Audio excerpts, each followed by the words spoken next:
Many called it the most chaotic climate summit in 30 years. Burst sewage, scarce food and water, officials with nothing left.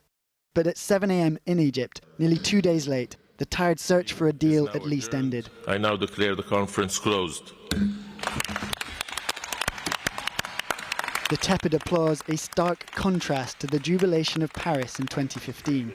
But in Egypt, a breakthrough at last for those on the devastated front line of the climate crisis, who heralded a newly agreed fund for their loss and damage after decades of asking. We have struggled for 30 years on this path, and today in Sharm el Sheikh, this journey has achieved its first positive milestone. The establishment of a fund is not about dispensing charity. It is clearly a down payment on the longer investment in our joint futures. Historic, yes, but for now it's agreement on just the existence of a fund, an emergency bank account for climate disasters, but with a bank balance of zero. The battle now will be over who pays into it and who can take money out.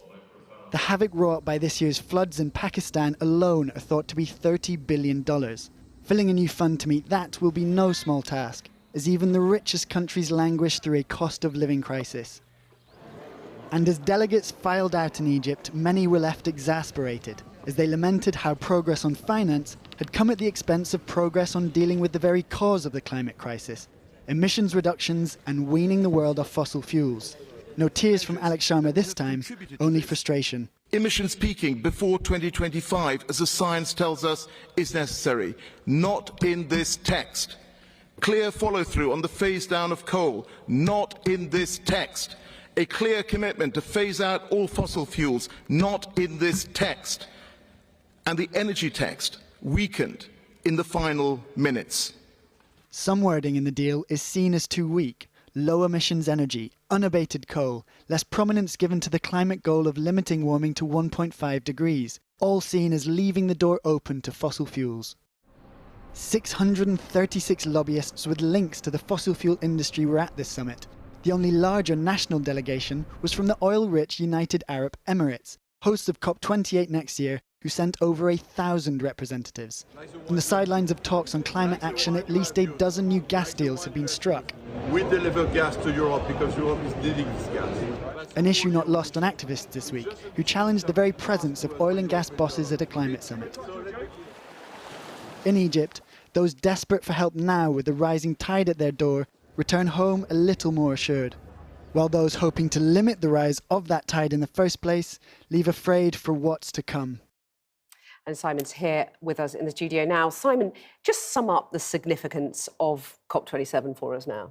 Well, it's actually quite difficult to overestimate the significance of this shift we've seen because, look, these summits have been going on for 30 years. Up until now, almost all the priority and focus has been on reducing emissions to lessen the severity of climate change in the future. Now, that's always been a big problem for poor countries who say that A, we don't have the resources to reshape our energy systems like we have here, and B, talking about lessening climate change in the future is fine for you, rich country in the global north, but for us, climate change is already here. So this agreement on a fund for climate impacts is a kind of rebalancing of priorities and of focus. Some will say even a rebalancing of power over who gets what in these talks.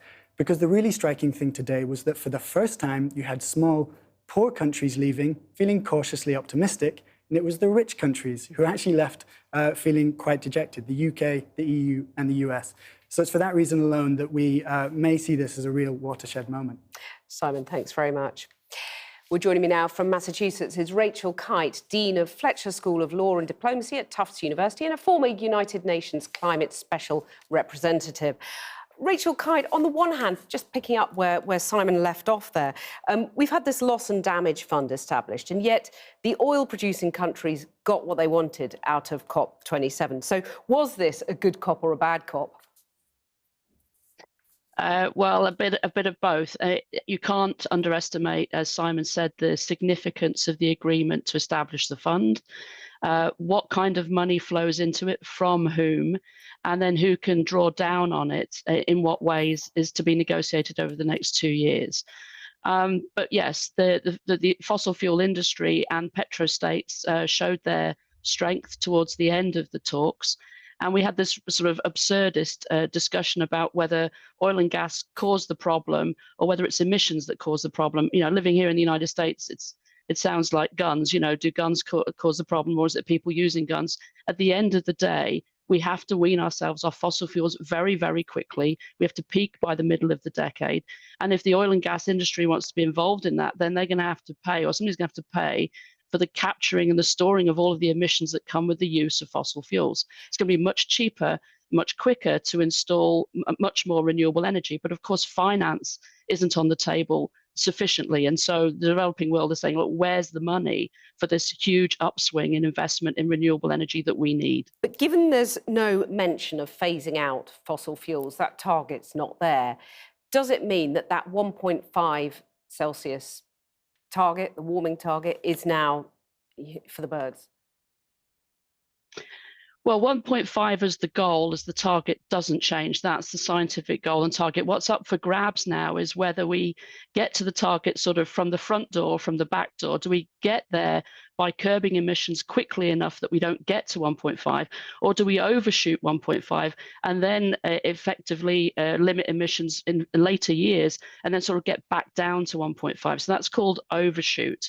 I think the dilemma is that we need to keep pushing forward to this goal. It means urgent action. It's going to be much more expensive to reach 1.5 from an overshoot position. And also, we don't know what kind of tipping points we're hitting up against nature every time we go over 1.5.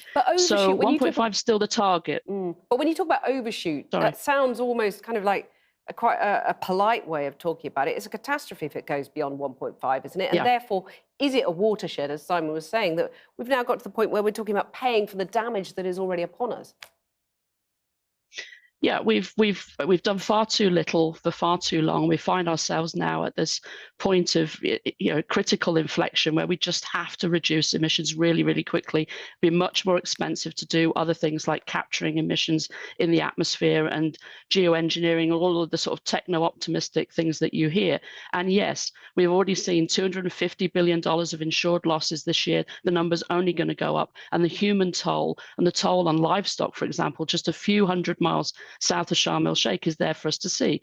So while people want to talk about the technological fixes for this, we've got people in real danger in developing countries, but also the vulnerable in our own communities. And there's a sort of, it's very striking, isn't it, that we have these COPs and there's disappointment and there's rage and despair almost. So has COP itself outlived its usefulness, do you think?